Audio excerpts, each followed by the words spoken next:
ese talento del mimo para adorar a Dios y traer un mensaje de que el Cordero inmolado vivo está. Ellas lo han expresado así y nosotros como iglesia lo creemos, lo afirmamos también. Alá santo su nombre. Gracias, hermano Edwin. Y para todo aquel que nos esté siguiendo después en la grabación que estamos haciendo, donde quiera que nos veas, nos escuches, recibe este mensaje, recibe ese tiempo de reconocimiento junto con nosotros desde aquí de quién es el centro de nuestra vida, de nuestra iglesia, Cristo. Él es. Por Él y para Él es todo. Gloria a su nombre. Bueno, vamos a entrar ahora a nuestro tiempo de la predicación de la palabra de Dios, así que prepare su corazón para que Dios le use y reciba lo que Dios tiene para usted en este día.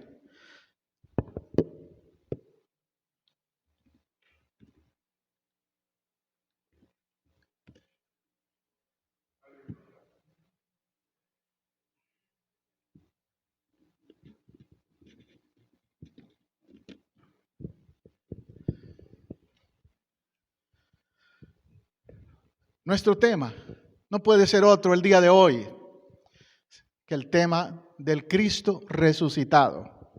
Ese es nuestro tema. Padre, yo te pido que una vez más tu palabra llegue profundo a la vida de alguien que la necesite. Que tú que vives, Señor, traigas vida a quien esté muerto espiritualmente. Que la tumba se abra, Señor, para muchos hoy. Que la piedra sea removida. La piedra de la duda, la piedra del temor, la piedra de la desesperanza, la piedra de la falta de fe, la piedra del dolor, cualquier piedra que esté estorbando en la vida de alguien, hoy sea removida como aquella que fue removida en un día como hoy en Jerusalén. Padre, así lo pido en el nombre tuyo, nombre sobre todo nombre, Jesús. Amén y amén. Gloria al nombre de Jesús.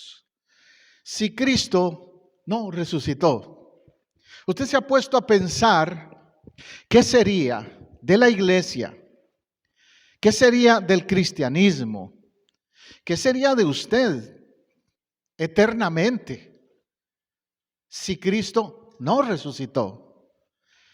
Y a través de los años, a través del tiempo, han habido enemigos de la resurrección, gente que ha tratado de confundir a otros, desvirtuar la realidad de la resurrección de Jesús. Por eso hoy pensé que este sería un buen tema para compartir con ustedes. Si Cristo no resucitó, ¿qué pasaría? Vana sería nuestra fe para empezar. Estaríamos perdidos. De nada serviría que nos estemos reuniendo hoy, que estemos cantando, que estemos haciendo todo lo que estamos haciendo, porque de nada serviría. Vana sería nuestra fe. 1 Corintios 15:14 nos dice eso exactamente. Si Cristo no resucitó, vana es entonces nuestra predicación, vana es nuestra fe. Si Cristo no resucitó, yo estoy hablando para nada, predicando para nada. Si Cristo no resucitó, para nada las iglesias se reúnen hoy en todo el mundo a hablar de un Cristo resucitado. Nuestra predicación, nuestra religión como tal, se caería. ¿Te has puesto a pensar en eso?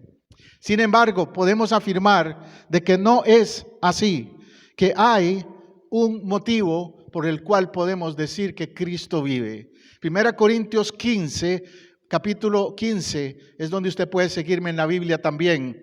El verso 1. Pablo empieza diciendo, en ese capítulo 15, les declaro, hermanos, el evangelio que les he predicado, el cual también recibieron, en el cual también ustedes perseveran. Pablo dice, hay un mensaje, un evangelio, y tiene un enfoque muy claro. Ese evangelio es que Cristo vive. Dice el verso 2. Porque asimismo, si retienen la palabra que les he predicado, ustedes serán salvos. Si retienen la palabra, seréis salvos.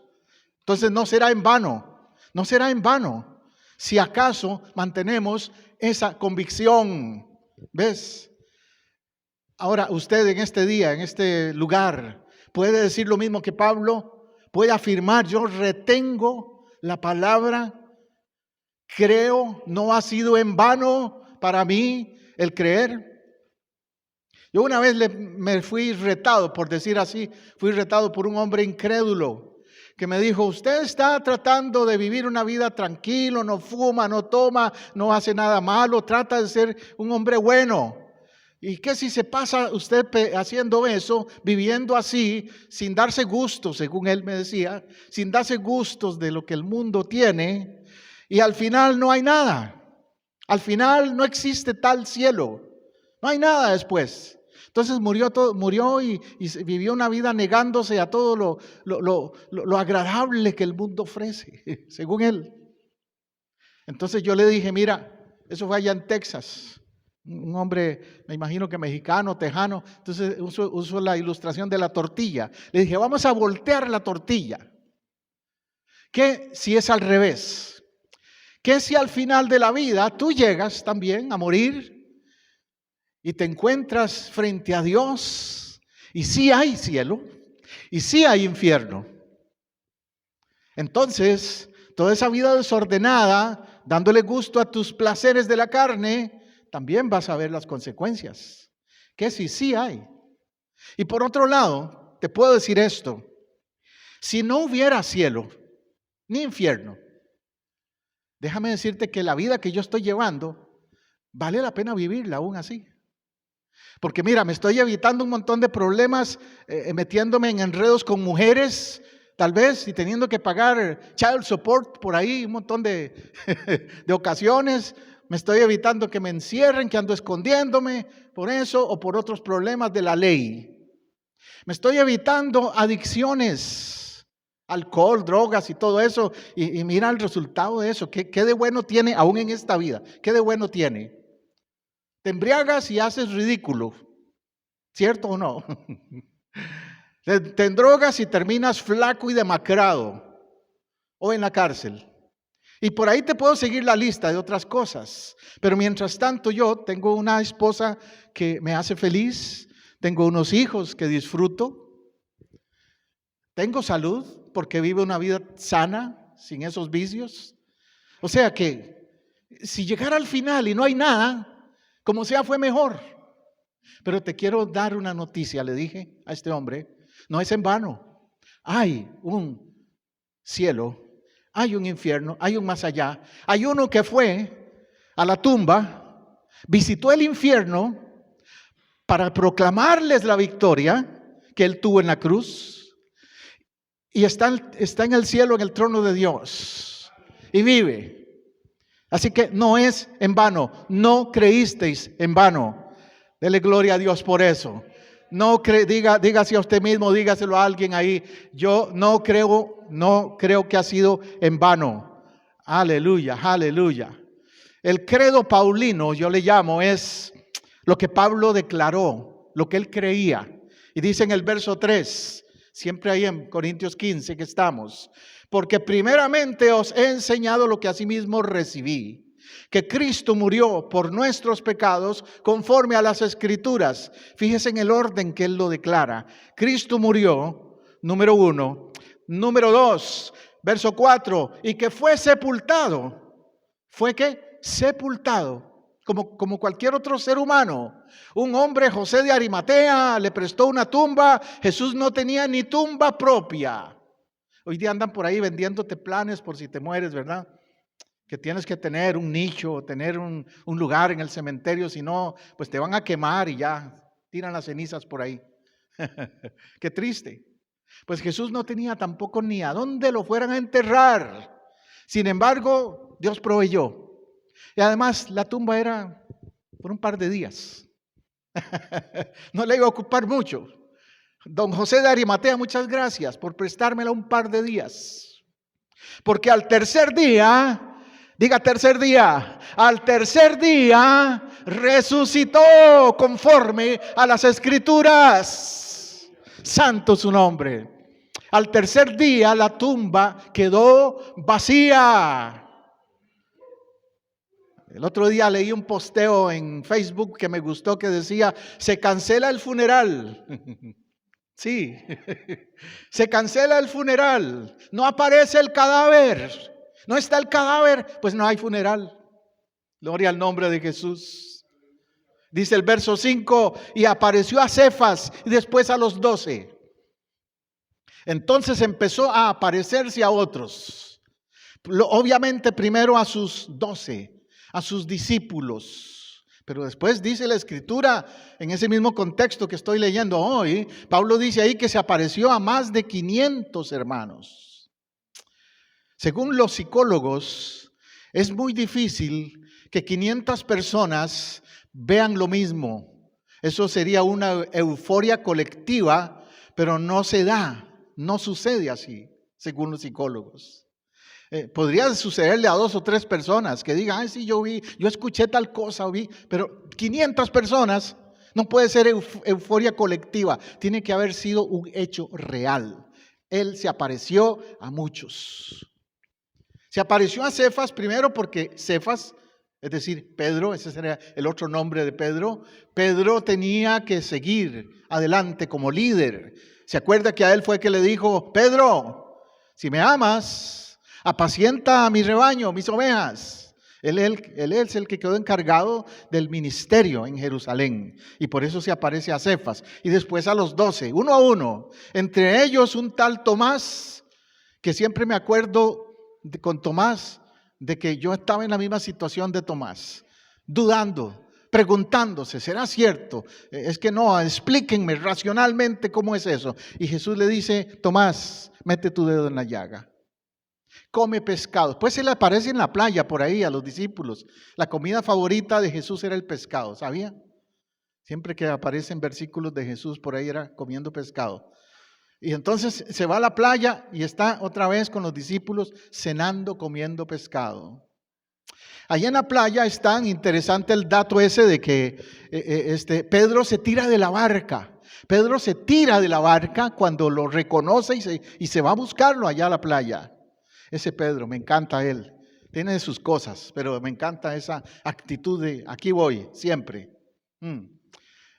¿Pero por qué también? Porque recuerda que Pedro lo negó 3 veces. Recuerda que había dicho: no, yo no soy de esos. Hubo una época en su vida en que su fe no era firme. Si usted ha sido así, cambie. Haga un cambio en su fe como Pedro. Porque ese día él no, se tiró de la barca y se fue a buscarlo. Jesús había hecho un fuego, una fogata allí en la playa y estaba esperándolos. Aquí vengan, aquí tengo el pescado listo. Y eso me hace pensar, según los terapeutas, lo que Pedro sufrió ahí o vio fue una experiencia regresiva, hablando en términos psicológicos.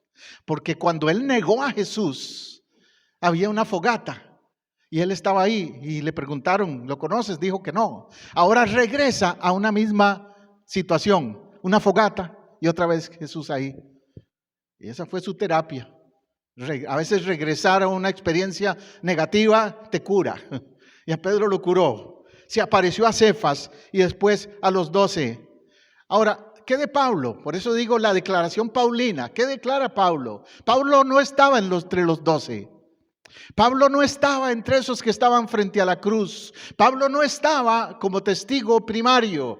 En ese momento, cuando Pablo vivía, todavía estaba la cruz, estaba la crucifixión. Pablo era del otro lado. Pablo estaba en el bando contrario. Pablo era enemigo de la cruz.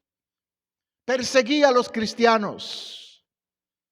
Y por eso en el verso 6 dice: después apareció a más de 500 hermanos a la vez, de los cuales muchos viven y otros duermen, y después a Jacobo, y después a todos los apóstoles, y al último de todos, como a un abortivo, se me apareció a mí. Qué tremendo testimonio el de Pablo, ¿verdad? Mira, ahí está la evidencia. Se apareció a Jacobo, que era su hermano, por cierto. Jacobo, Santiago, era hermano de Jesús. Se apareció a su hermano también, ¿ves? A su familia. Pero dice Pablo: y al último de todos. Me llama la atención esa declaración. Porque Pablo podría jactarse y decir, es que yo soy el más experimentado, yo no soy como Pedro que era un pescador y nada, no, yo estudié a los pies de Gamaliel, yo soy el erudito, Pablo, fariseo, conocedor de la ley, etc. Pero no, Pablo dice al último de todos, como a un abortivo, qué ilustración, qué comparación se me apareció a mí. Como diciendo, no lo merecía, no entiendo por qué a mí, por qué a mí. Y es que sabes que no importa quién hayas sido, no importa dónde hayas estado, no importa si fuiste en un tiempo enemigo de la cruz, tú puedes ser el siguiente líder de la iglesia. Amén. Tú puedes llegar a ser un Pablo que después se convirtió en el misionero que llevó este evangelio por toda Asia. Ese Pablo que dice al último, como un abortivo, se me apareció a mí. Un requisito para ser apóstol era haber sido testigo ocular de la resurrección de Cristo. Por eso yo siempre insisto en que hoy día no hay apóstoles, porque ninguno de los que hoy día se autoproclaman apóstoles tienen ese requisito. Solo los 12 primeros. Y después de que Judas se ahorcó y todo eso, los reemplazaron con Matías, que no se sabe mucho de Matías después. Pero sí llega Pablo a cubrir el vacío que hacía falta de un líder entre los 12. Y Pablo se categoriza, él mismo dice, Pablo, apóstol de Jesucristo, por gracia. Pablo se categoriza, se incluye como apóstol porque vio a Jesús resucitado, porque Jesús se le apareció a Pablo. Ninguno de los que hoy se autoproclaman apóstoles podría decir que Jesús se les apareció. Y si alguno se atreve a decirlo, peligra su vida por tal cosa. Pero Pablo dice, se me apareció a mí. Esa es su garantía de que lo que él predica, lo predica con convicción. La declaración paulina, como le digo, es esta que Pablo enseña. Verso 12. Pero si se predica, ahí está un pero. Usted sabe que a mí me gustan los peros de la Biblia, ¿verdad? Este es uno de ellos. Pero si se predica de Cristo, que resucitó de los muertos, como lo estoy haciendo yo el día de hoy, ¿cómo dicen algunos entre vosotros que no hay resurrección de muertos? O sea, ¿hay algunos que lo dudan? ¿Hay algunos que lo cuestionan? Sí. Hay algunos. Hay sectas que dicen que son cristianas, sin embargo ellos dicen que Jesús no resucitó físicamente. Los testigos de Jehová, por ejemplo. Lo tengo que decir para desenmascararlos. Ellos no reconocen que Cristo resucitó corporalmente. ¿Ves? Entonces están cayendo en esa categoría, como algunos dicen que no hay resurrección de muertos. Y otras sectas, otros movimientos, los agnósticos y otros grupos que enseñan ese tipo de ideas contrarias a lo que es la realidad de la resurrección. También han habido ateos, escépticos a través de la historia que han querido negar la resurrección. Hay una película y un libro muy interesante, si no lo ha leído, se llama The Case for Christ, el caso de Cristo.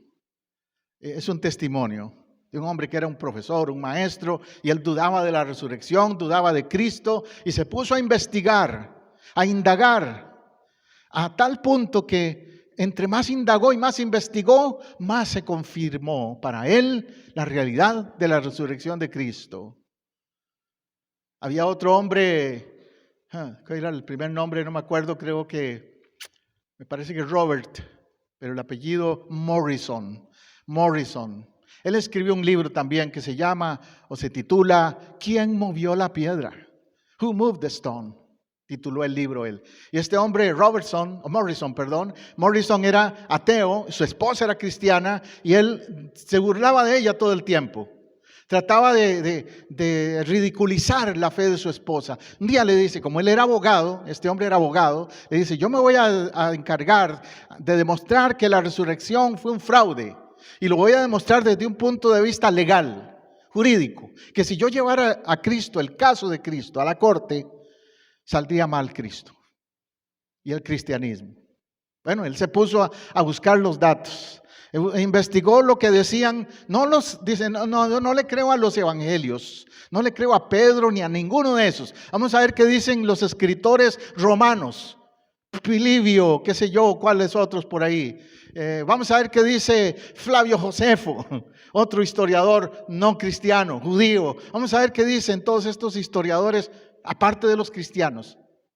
Hay evidencia, hay datos de eso, sí, hay datos, hay escritos de todos ellos que hablaron de Cristo y que hablaron de que no apareció el cadáver y que hablaron de que los romanos y el ¿cómo se llama? El Sanedrín judío, Caifás y todos sus secuaces andaban locos, desesperados, buscando inventar algo. Entonces él se puso a investigar y investigó y dice, mira, los discípulos no se lo podrían haber robado. Desde que lo crucificaron tenían miedo, eran unos cobardes, se esparcieron por todo lado, andaban escondidos. El único que era medio atrevido era Pedro, pero aún Pedro lo negó y él solo no hubiera podido. Los fariseos inventaron que los discípulos robaron el cuerpo, pero no había, él dice jurídicamente en una corte no lo podría demostrar. Fue una excusa, una calumnia de los fariseos. Entonces, si no fueron los discípulos, las mujeres menos. Las mujeres no tienen la fuerza física, no se acercaban a esa tumba, solo al final vinieron para traerle las especies aromáticas y eso, a ver cómo estaba el cadáver, y se encontraron con que no estaba. Se han llevado a mi Señor, dijo una de ellas. ¿Dónde lo pusieron? Ella estaba sorprendida, no era un plan que ella tenía. ¿Ves? ¿Qué más dice? Pues que ¿cómo demuestro esto? Dice ese abogado Morrison. Pues seguramente movieron la piedra, pero ¿quién movió la piedra? Bueno, había un grupo de soldados romanos que eran parte de una legión muy poderosa que estaban seleccionados para cuidar esa tumba. Eran un grupo de soldados romanos de esos que darían su vida, tenían que responder con su vida si dejaban escaparse a un preso. Y esos soldados romanos salieron corriendo, huyeron. ¿Por qué? ¿Qué vieron? ¿Qué pasó? Vieron un ángel sentado sobre la piedra y la piedra removida. Gloria al nombre de Jesús. Entonces ellos tuvieron que irse también y los castigaron por haber hecho eso. Entonces no fueron ellos. ¿Quién movió la piedra? Dijo este hombre. No encuentro otra razón que haya sido un evento sobrenatural, como lo dice el Evangelio. Un ángel, un ser superior, tiene que haber movido esa piedra.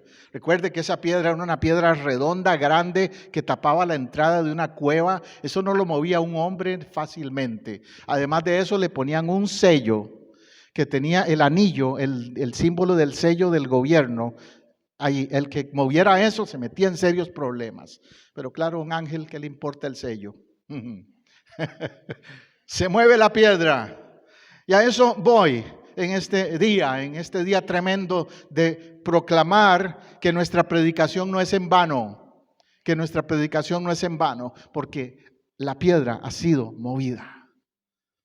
Como mencioné temprano, si hay piedras en tu vida, Él las puede mover hoy también.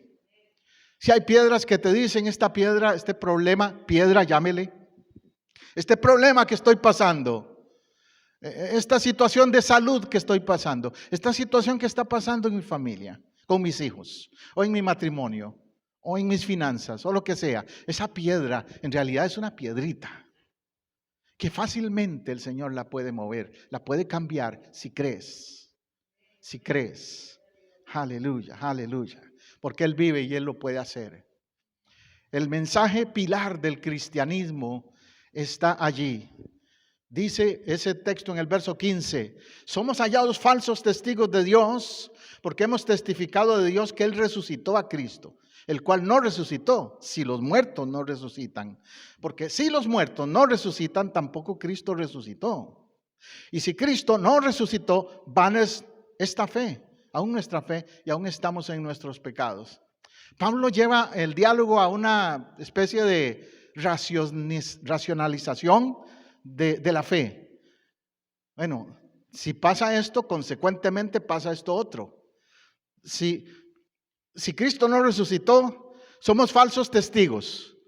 Wow, qué tremendo eso, ¿verdad? Que nos digan un día, ustedes han andado por todo el mundo diciendo que resucitó y no, es mentira. Y si los muertos no resucitan, ningún muerto, tampoco Cristo resucitó. Pero resulta que no solo Cristo resucitó, Lázaro resucitó. Más de 500 resucitaron cuando Cristo resucitó.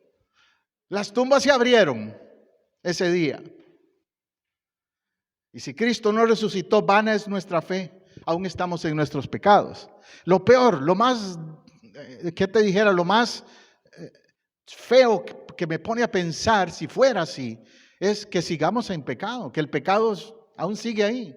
Como que tú vayas un día a la corte y te habían hecho un tiquete, un cargo en la corte y tú llegas y crees que lo pagaste o que lo arreglaste y un día te para un policía por ahí en la calle, y chequea la computadora y te dice, tú tienes un cargo aquí en el sistema.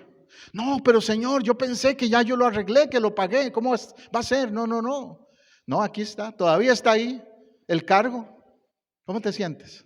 ¿Cómo te sentirías? Así nos sentiríamos si Cristo no hubiera resucitado. El cargo estuviera ahí todavía. ¿Me entiendes? Pero como Él resucitó y su poder es real, entonces en el sistema, si le podemos llamar así, en el sistema celestial, el cargo no aparece. Que era un ladrón, ya no aparece. Que era un adúltero, ya no aparece. Que era un mentiroso, tampoco aparece. Que era esto, lo otro, no aparece. Pablo dice en el contexto de sus cartas en Corintios, él dice, y vosotros erais esto y lo otro y lo otro. Algunos de vosotros eran adúlteros, fornicarios, ladrones, mentirosos, etc. Pero ya habéis sido limpiados con la sangre del Cordero, con la sangre de Cristo. Es decir, hay un antes y un después. Hay un cambio por la resurrección. Por eso afirmamos, mas ahora Cristo ha resucitado, mas ahora Cristo ha resucitado. Primicias de los que durmieron es hecho. Dando a entender, es el primero, primicias de los que físicamente han muerto, para traer a muchos más después. Porque como te digo, aún en su resurrección, muchos más resucitaron. Verso 21, porque por cuanto la muerte entró por un hombre, también por un hombre la resurrección de los muertos. Porque así como en Adán todos mueren, también en Cristo todos serán vivificados.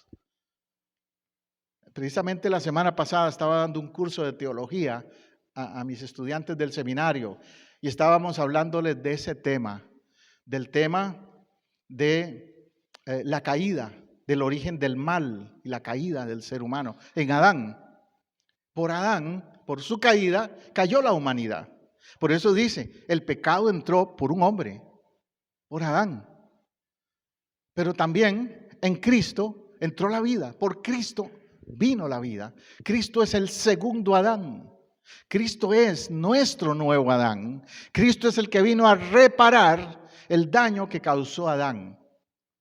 Gloria a su nombre. Pero eso no hubiera sido posible sin la resurrección. Por la resurrección es que ahora podemos decir, yo no soy parte de Adán anymore, no más. Yo soy ahora, por Cristo, de la generación de Cristo.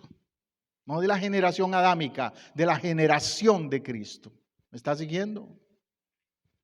La muerte ha sido vencida.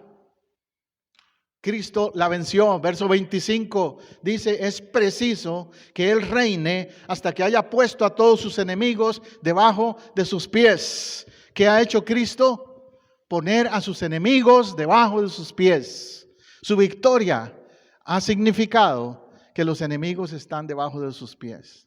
Eso era un vocablo simbólico. Recuerde que Pablo vivió en una época en la que los gladiadores, en el circo romano, los gladiadores, cuando derrotaban a un enemigo, le ponían el pie encima al enemigo y levantaban la espada y le preguntaban al público: ¿lo dejo vivir o le corto la cabeza? Así era en el circo romano, y con el pie encima del enemigo. Pablo usa esa simbología porque sabe que así le van a entender los de su época, que en su época decir que él puso sus pies sobre sus enemigos es como decir, fue como en el circo, que ya derrotado ese otro enemigo, ese gladiador. Y ese otro gladiador se llama Satanás y fue derrotado con la resurrección. Además dice el verso 26, el postrer enemigo, hay otro. El postrer enemigo que será destruido es la muerte. La muerte vino como resultado de la caída adámica, como he mencionado. Pero ahora también la resurrección de Jesús va a hacer un cambio en ese estatus.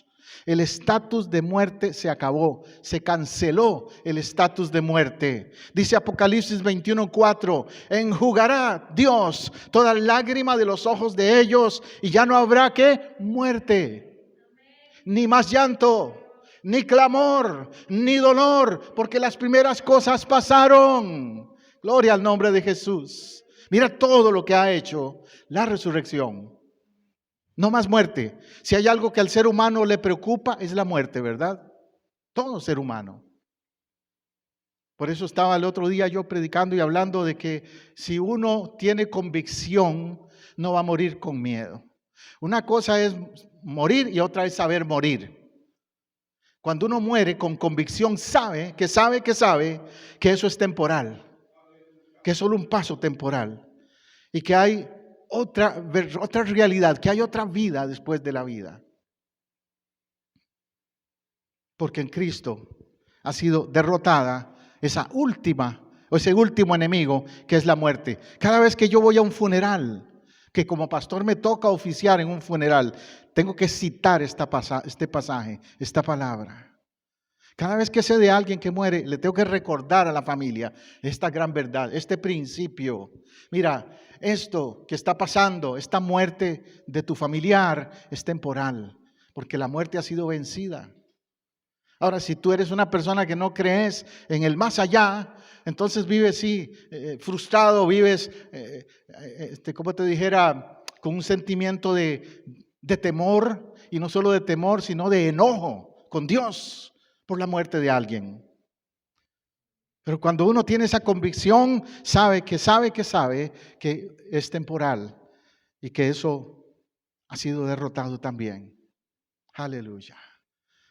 Finalmente, dice Pablo también, verso 42, yo estoy citando algunos pasajes dentro de ese capítulo, porque es un capítulo largo, no nos daría tiempo de ir versículo por versículo, pero en el 42 dice, así también es la resurrección de los muertos, se siembra en corrupción, resucitará en incorrupción, se siembra en deshonra, resucitará en gloria, se siembra en debilidad, resucitará en poder. De nuevo, el apóstol Pablo está usando la analogía ahora de la semilla o de la siembra, ¿cierto? Se siembra en corrupción, es como que el cuerpo humano simbólicamente cuando nos entierran, nos siembran, ¿cierto? A mí me llamó la atención un día que leí un artículo de que si entierran un cadáver en un lugar, a veces empiezan a crecer plantas como con más, como si tuvieran, ¿cómo se llama? Fertilizante, donde fue enterrado un ser humano. Qué cosa, ¿no? Se siembra en corrupción, pero resucitará en incorrupción. Se siembra en deshonra. ¿Cómo morimos? Muchas veces en deshonra. Al menos muchos cristianos que murieron siendo ofendidos, crucificados, quemados en una hoguera, murieron en deshonra en ese sentido, ¿cierto? Fusilados, etcétera. Los cristianos perseguidos murieron en deshonra. O un hermano, un cristiano que muere hoy día tal vez de un cáncer. Y tú lo ves cómo se va acabando, cómo se va poniendo demacrado y se va poniendo su cuerpo así feo, flaco, demacrado, etcétera. Y uno dice, qué deshonra, humanamente hablando, deshonra. Pero, ¿qué dice el texto al final? Resucitará en poder, resucitará en poder, resucitará en incorrupción. Literalmente, cuando un cuerpo es enterrado, se va a corromper. Cristiano o no cristiano, se va a corromper. Se va a podrir. Se van a llenar su cuerpo de gusanos, porque el mismo cuerpo los produce. Por eso conozco personas que dicen, no, pastor, yo no, a mí que me incineren para no darle gusto a los gusanos. Pero bueno, sea como sea, vas a tener que decidir cómo va a ser tu resurrección. ¿Cómo va a ser tu resurrección? ¿Va a ser una resurrección de transformación? ¿Va a ser diferente? Dice el versículo 51, aquí os digo un misterio. Vea, Pablo dice que es un misterio. O sea, hay detalles que él no da.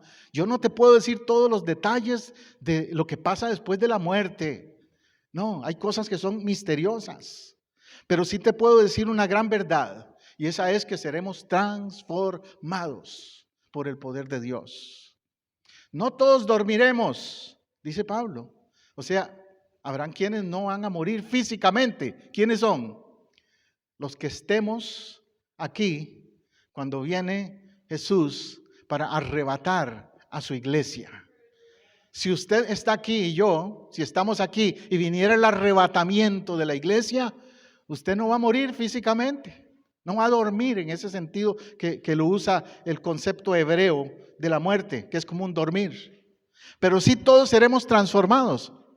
Con este cuerpo carnal corrupto, usted no puede ascender al cielo. ¿Se acuerda cuando Jesús resucitó? ¿Qué pasó? Una de las mujeres quería tocarlo a Jesús. Y Jesús le dijo, no, no me toques. No me toques, mi cuerpo no ha sido glorificado. Faltaba ese momento en que Dios iba a glorificarle en su cuerpo para poder ascender físicamente. Y entonces ya en Hechos se cuenta que él ascendió a los cielos. No vas a, tú sabes, cuando vemos la NASA, ¿verdad? Cuando hace viajes espaciales. Si un ser humano pasa de cierta altura aquí, ¿qué necesita? Un traje. Un traje especial, si no, no puede respirar, sobrevivir después de cierta altura. Pero por el poder de Dios, usted va a poder ir más allá de la atmósfera terrestre, con un cuerpo transformado, con un cuerpo que se ve terrenal, como Jesús se veía terrenal. Se ve terrenal, pero no es terrenal. En un momento, dice, verso 52, en un abrir y cerrar de ojos, ¿cómo hace Dios las cosas? Dios es todopoderoso. Y eso va a ser the blink of an eye, como dicen en inglés. En un abrir y cerrar de ojos. Por eso tenemos que estar listos, preparados.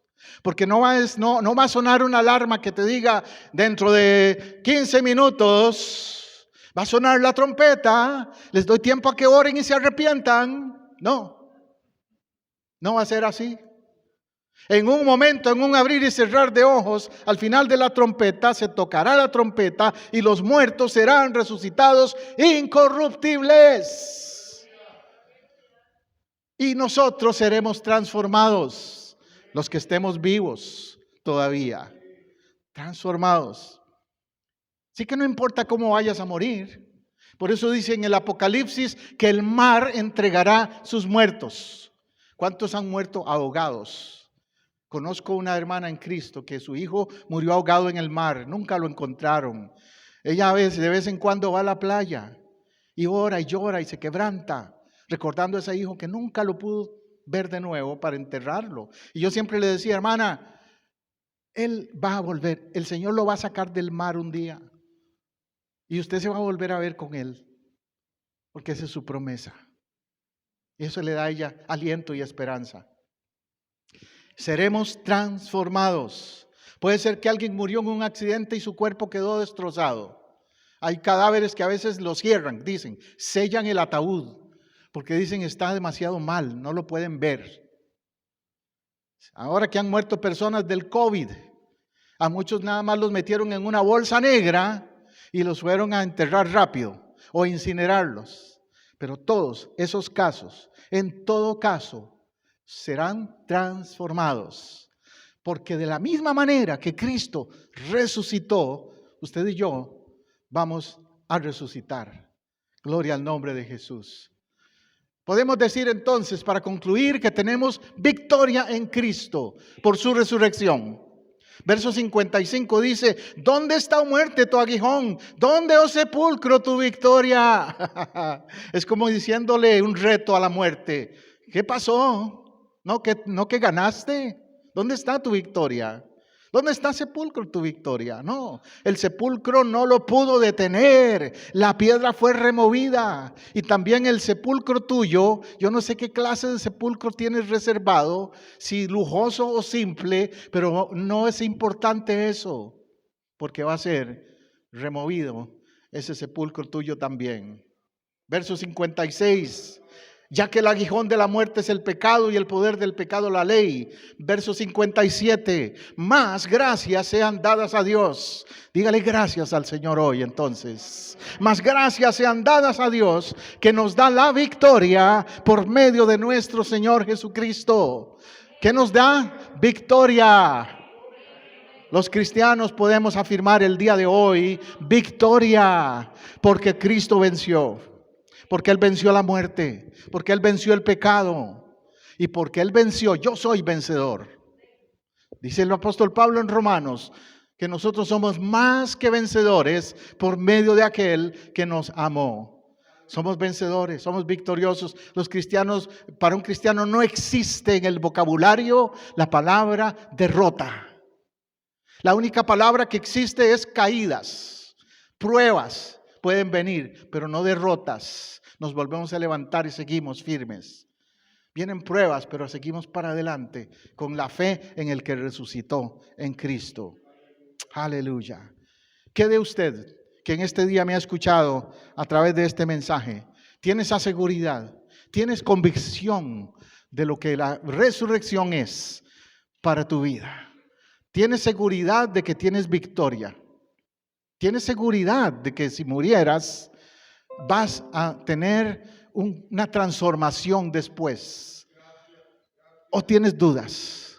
Hoy es el momento de afirmar tu fe en Cristo, primero, en el resucitado, en Cristo.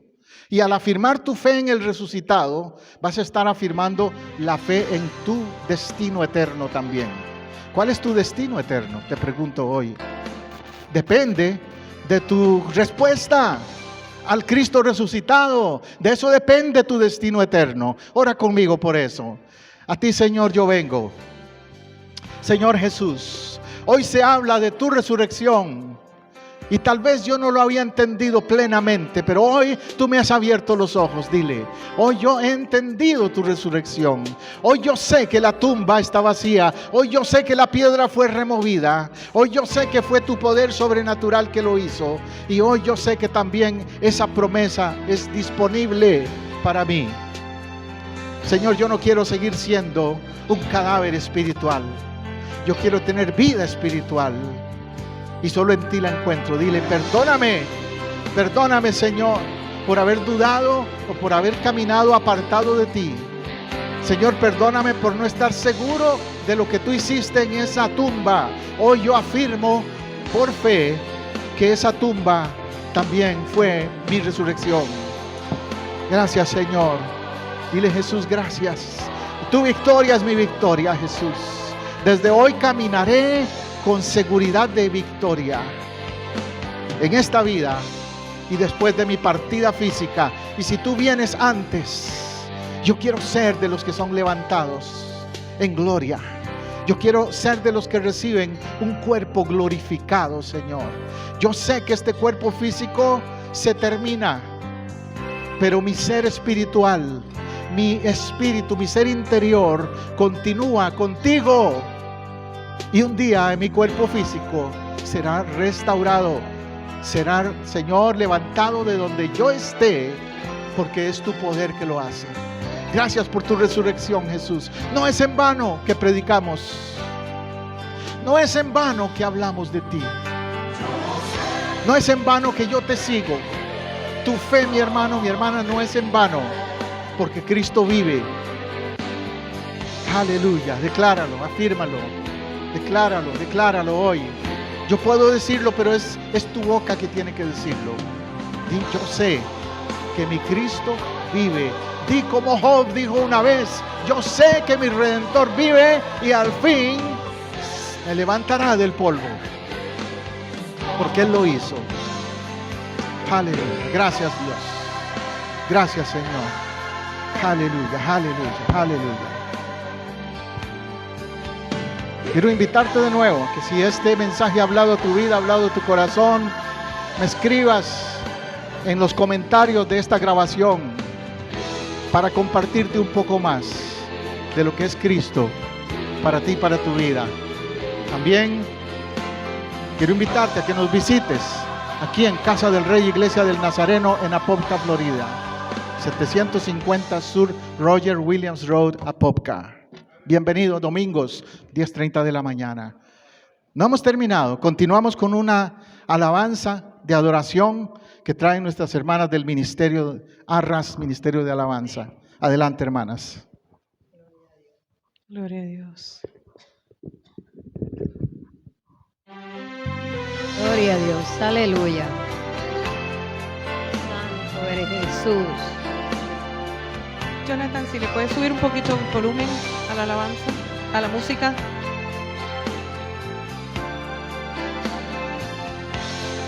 ¿Quién le enseñó al sol subir de mañana? Y dijo al mar: solo puedes llegar hasta aquí. ¿Quién le enseñó a la luna a esconderse hasta la noche? Y a la estrella con su mano colocó. Yo sé que mi Cristo vive.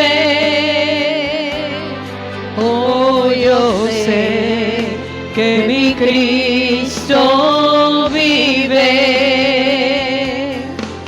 Toda su creación declara y mi alma clama. Yo sé que mi Cristo vive.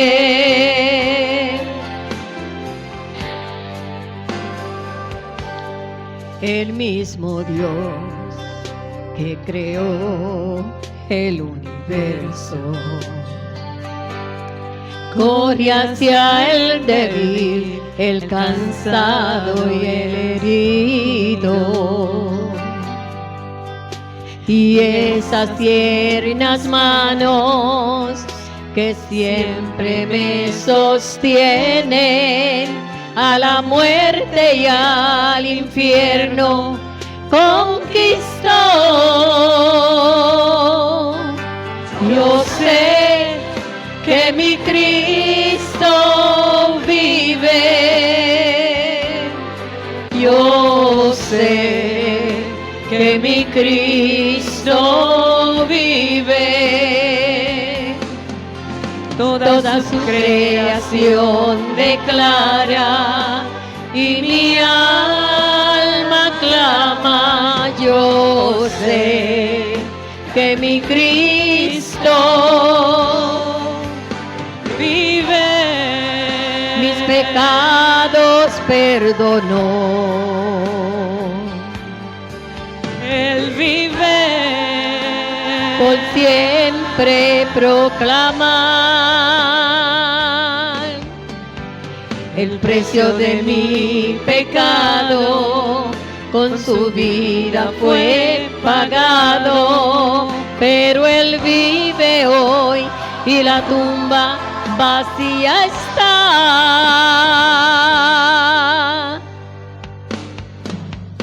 Yo sé que mi Cristo vive.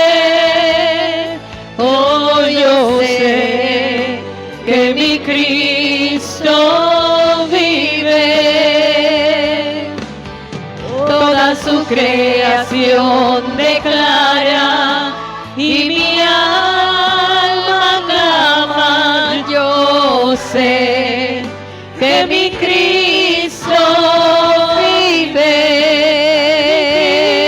Cristo vive. Él no me deja solo. Yo sé que mi Cristo vive. No me desampara.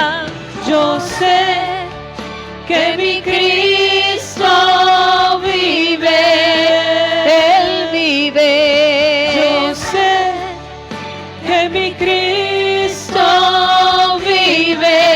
Hablé con Él esta mañana. yo sé Que mi Cristo vive. Él caminó conmigo. yo sé Que mi Cristo vive. El amado de mi alma. yo sé Que mi Cristo vive. Yo sé que mi Cristo vive. Él vive. Aleluya, aleluya. Santo eres, Gloria Señor. al Señor. Él vive, Él vive. Gracias, Señor. Santo su nombre, y así lo afirmamos también.